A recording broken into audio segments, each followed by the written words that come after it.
Assalamu alaikum wa rahmatullahi wa barakatuh. My name is Dr. Wasim Mir and I work as an intensive care doctor in our beloved city of Birmingham. Over the past year, I have been treating hundreds of patients with the deadly COVID-19 virus.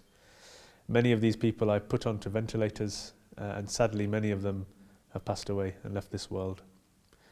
Amongst them, I have seen people as young as 25 right up to the age of 70.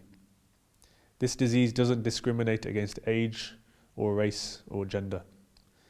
Many of my own family have passed away, in my close family as well as my friends.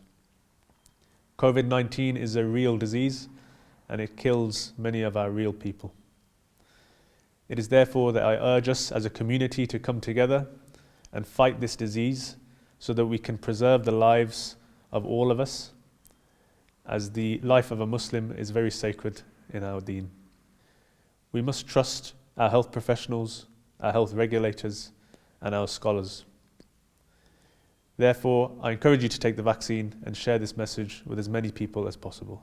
Jazakallah khair.